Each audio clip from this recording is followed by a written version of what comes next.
Good morning प्रिय विद्यार्थियों। आज कक्षा अष्टम के लिए अपन चैप्टर पढ़ रहे हैं लाख की चूड़ियाँ, चैप्टर नंबर 2। सारे गांव में बदलू मुझे सबसे अच्छा आदमी लगता था, क्योंकि वो मुझे सुंदर सुंदर लाख की गोलियाँ बनाकर देता था। ऐसा लेकर कह रहा है कि पूरे गांव के अंदर मुझे जो बदलू अच्छा लगता था। मुझे अपने मामा के गांव जाने का सबसे बड़ा चाव था और बड़ा ही शौक़ था मामा के गांव। जब मैं वहाँ से लौटता तो मेरे पास ढेर सारी गोलियाँ होती, रंग बिरंगी गोलियाँ जो किसी भी बच्चे को मन मोह लेती। मैं जब भी गांव आता तो मेरे पास गोलियाँ होती और रंग बिरंगी होती, सबका मैं मन मोह लेता। वैसे तो मेरे मामा के गांव होने के कारण मुझे बदलू को बदलू मामा कहना चाहिए था, परंतु मैं उसे बदलू न कहकर बदलू काका कहा करता था। क्या कह रहा लेखक कि मैं मामा न कहकर उसको बदलू काका कहकर बुलाता था। जैसा कि गांव के सभी बच्चे ने उसे कहा करते थे। बदलू का मकान कुछ ऊंचे पर बना था। मकान के सामने बड़ा सा सान था जिसमें एक पुराना नीम का वृक्ष लगा था और जो है उसका मकान में एक पुराना नीम वृक्ष लगा हुआ था। उसके नीचे बैठकर वो बदलू काम करता था। बगल में देख थी भट्टी, क्या वहाँ भट्टी थी आग की, वो देख रही थी। वो लाख को पिघलाया करता था और सामने एक लकड़ी की चौखट पड़ी रहती थी और लकड़ी की चौखट पर वो चूड़ियाँ बनाता था, जिस पर लाख के मुलायम होने पर उसे सलाख के समान पतला करके चूड़ी का आकार दे देता। पास में 4-6 विभिन्न प्रकार की बेलनुमा मुंगेरियाँ रखी थी। मुंगेरियाँ मतलब लकड़ी की होती है जो आगे से पतली होती है और पीछे से जाडी, जो आगे से कुछ पतली और पीछे से मोटी होती है। लाख की चूड़ी का आकार देकर उन पर कुछ पतली और कुछ मुंगेरियाँ चढ़ाकर जो है गोल और चिकना बनाता। तब एक एक करके पूरे हाथ से चूड़ियाँ बना चुकने के पश्चात उन पर रंग करता था। बदलू का यह कार्य सदा ही एक मचिए पर बैठ कर किया करता था और ये काम किस पे, एक चारपाई का होता मचान जो माचा बोलते हैं, उस पर किया करता था, जो बहुत ही पुरानी थी।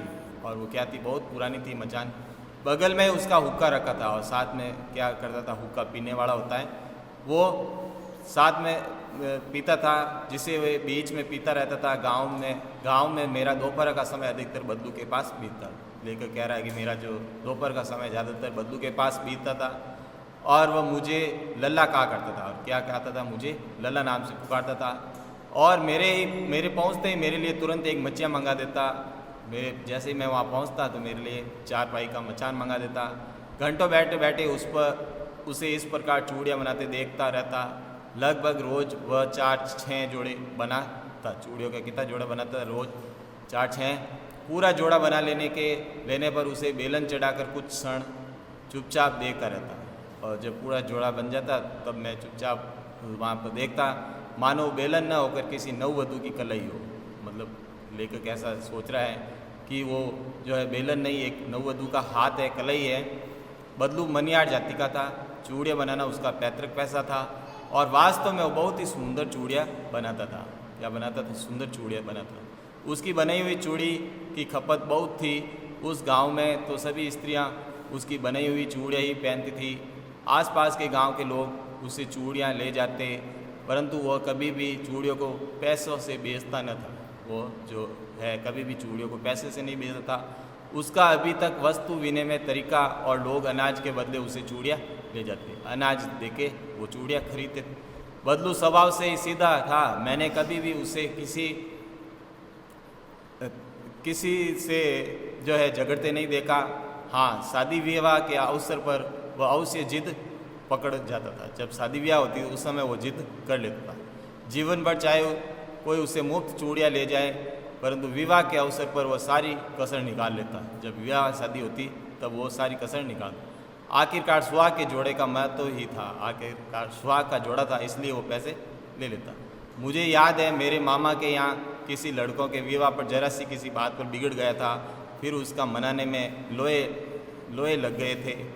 विवाह में इसी जोड़े का मूल्य इतना बढ़ जाता है कि उसके लिए उसकी घरवाली को सारे वस्त्र मिलते, ढेरों अनाज मिलता, उसको अपनी ये पगड़ी मिलती और रुपए जो मिलते सो अलग। बाकी प्रिय विद्यार्थियों, अपन अगले नेक्स्ट वीडियो में चैप्टर को पढ़ेंगे। तब तक आप इसको समझिए। धन्यवाद।